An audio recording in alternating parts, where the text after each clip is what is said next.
'Tis the season. It has been quite some time since the last time I've seen all your beautiful faces. Uh, Once again, I'm Josh Kirby, if you've forgotten, but the Kirby on Sports podcast is back, bringing you some short, exclusive content, getting you set for the NFL season. Training camp is well underway. I posted my vlog from training camp as well. Really great stuff. First and foremost, just all of our sponsors, want to thank them for sticking by us through the thick and thin on the Kirby on Sports podcast, and Don't Sleep Energy, great supporter of them as well. But let's not waste any more time talking some more Washington Commanders, sort of reacting to training camp. That was my good friend Rio Robinson joins me. Mr. Rio, good afternoon. How we doing, my friend?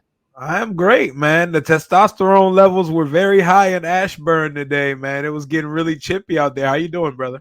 I'm doing well. Yeah, I heard about the chippiness for close practice. I guess the chippiness sort of there because this team wants to compete at such a high level. But just going back to even before training camp starts is the fact that there's no lottery. It's just straight up on SeatGeek. Just pick your ticket free of charge. Let's Open go to the out. public. Oh yeah. Yeah. I was like, okay, we'll do this. And I was like, yeah, I wasn't really expecting much because of the fact that when we were invited to OTAs as content creators, I was like, yeah, I wonder, probably a lawn chair, stand around, not much. But Rio, I think we can both say they outdid themselves. Oh, for sure. I don't think. I mean, I think they had to expect the outpour and the return of the beast that is the Washington Commanders football team, Redskins fan base, especially now that they've ousted the one thing that divided the fan base, Dan Snyder. He's gone. So the vibes are back, the energy's back, and this fan base is ready to be rabid again. And week one is going to be insane. It's going to be like nothing we've seen as younger fans. So at training camp, something I don't think the old ownership would have done that Josh Harris and company just knocked it out of the ballpark. Free parking at Dulles Town Center, because Ashburn, you're not getting all those cars in for 10,000 people on a Saturday, which was incredible to see 10,000 fans at in Ashburn at Commanders Park. But free parking, shuttle buses to Commanders Park, which is probably 10 minutes down the road from not even 10 minutes. And then you have the set of stands, food trucks, cooling stations, water refilling stations in a team store. It looked like a professional Operation. atmosphere, Yep. a professional operation, because the Commanders, I'm not, they don't have the biggest facility out of some of these other teams around the league, but the Commanders and new ownership made do with what they had, and they knocked it out of the park. Oh, indeed. It looks great. The atmosphere feels different. The energy feels different. Last year, we were standing in wet grass, the 50 of us that were able to attend camp. And this year, the lines are going all the way from Ashburn Park to Dulles Town Center. There's so many people, man. Like that back together Saturday, seeing 12,000 fans there, like that's insane. And I love it. I love to see my team fan base showing up. Some of us were there the whole time, but we'll welcome back everybody. We want to all unite like the Avengers and do one big kumbaya and make week one and every week at FedEx Field an atmosphere, a home field advantage for our players to be proud of. We got to rep it hard and rep it proud during the season. I love to see it.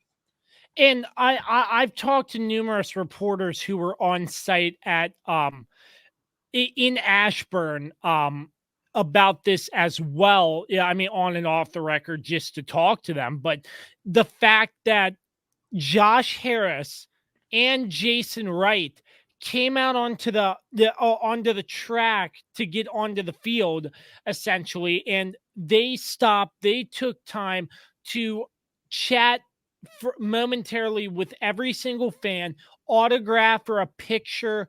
And yeah, I think that just goes a long way to show that this new ownership, and Jason Wright included, because he was sort of implemented to start this change, and I'm glad he's still around for the team as well. But just looking at the fans outpour chanting "Thank you, Josh," and they take the time to stop and autograph or take a picture with every single fan. And I mean, heck, I don't think I can ever say that.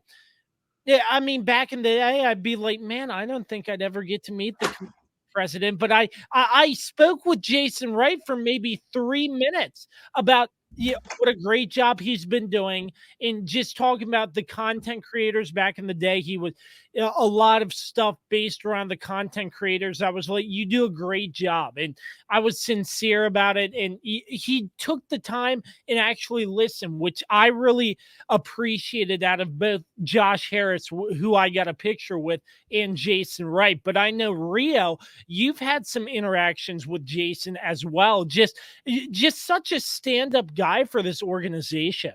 Yeah, he's such a regular guy. He's a regular dude just like us, but he's in a high position. He's been so transparent and so accessible since the day he stepped down here.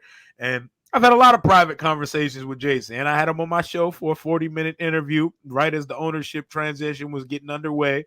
And I talked to him some more at camp, man. It's great to have a team president that actually listens and that's that accessible to fans. He wants to hear everybody's side. He's not going to agree with everything, but he actually listens, and he's there, and he's not a robot or a machine that's unreachable like some of the people of the past here. And for Josh Harris, see him out smacking high fives with fans and interacting with folks, and to see the things that he's saying, like, it's a night and day difference from his predecessor. Dan Snyder would never. Tanya was cool. We love Dan's wife. Dan's wife was awesome, But the little man that little Napoleon Dan Snyder was, he couldn't come out and face the people and face his failure. So he literally would just send his wife out. And it turned out we loved his wife.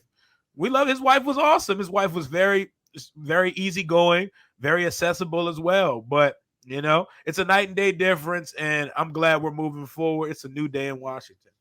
Absolutely. So, just the first 2 days of camp, because not everything I could get on camera for obvious reasons, because of the filming plays and stuff. They're very strict about that. But what we have seen, I believe you were there, because I know you were late day one and day two also.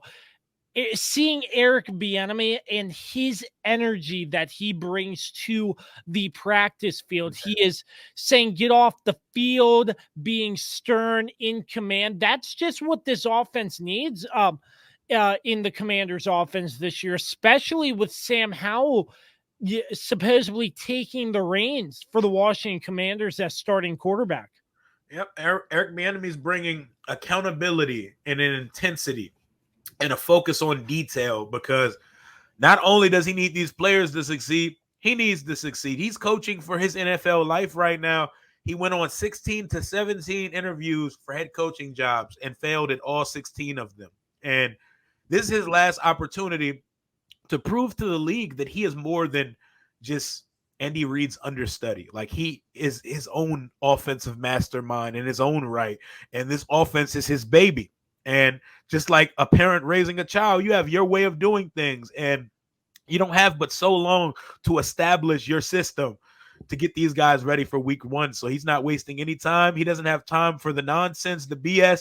Well, he needs these guys on the same page and speaking the same language as him. So I'm loving that he's cracking the whip, because Scott Turner had a very too cool, too calm demeanor that he didn't really seem that he got on guys. He didn't have enough intensity, nor did he possess the ability to adjust and make adjustments after halftime or when things didn't work. So I'm very excited to see Eric Bieniemy grow as a play caller here in Washington. Yeah, I mean, the energy all around training camp was a lot of fun. Um, just going back to what I said earlier, the food trucks and everything. Good food There too. was some pretty good food there, I mean, they didn't skimp on it. It wasn't like just cheap food trucks, but they brought some good catering in for fans to enjoy some food if they needed it. And I'll tell you, day 2 was a scorcher. I know Oh God. you were paying to be out there, Rio, but yeah, we saw KD. We both got that on video. Yeah. That was some great content for the vlog. But to see KD come out, he was sitting up top. I think that was pretty cool, and some of the fans were at training camp were really engaged with that. The fact that KD was there as well. Yeah, I mean, the stars are gonna come out. Like as you build it, they will come, and they haven't even really got to building yet. They're already come. I've seen Kevin Durant at practice. The Virginia governor Youngkin was there. The tennis player Francis Tiafoe was there. Every day it seems like there's an entertainer. We'll probably see Dale Jr. and Matthew McConaughey pull up to camp at some point because the stars are going to come out because Washington is a likable destination and a well-run organization again. So expect to see a lot more celebrity cameos. It's going to look like an episode of Entourage around the owner's suite in the training camp facilities here in Ashburn. I love it, man. KD is the tallest human I've ever seen in real life. And seeing him that close, like that's crazy. Like, and he was just there, low key, just being a fan, like every one of us.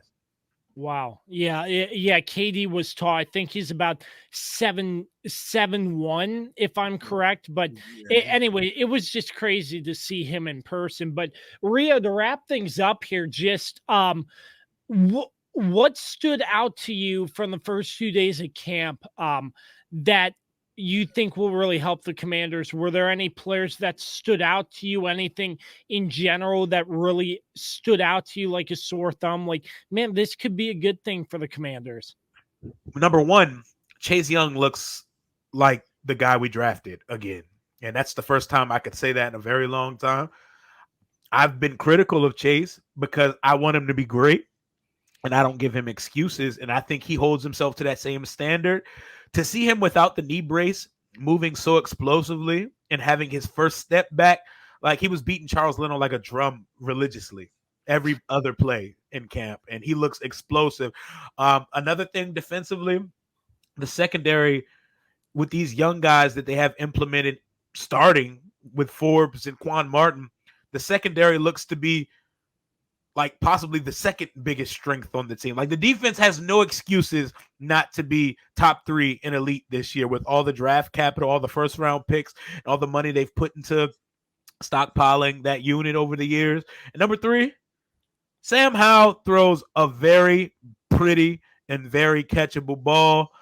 He's going to have his ebbs and flows, his ups and downs, his roller coaster of days during training camp and during the season. He's a 23-year-old quarterback in his second offense in 2 years. But I think without a doubt, he's the starting quarterback, and I don't even think we even need to really talk about quarterback competition here. I think that's a media manufactured point, and I think Sam has the job on lock.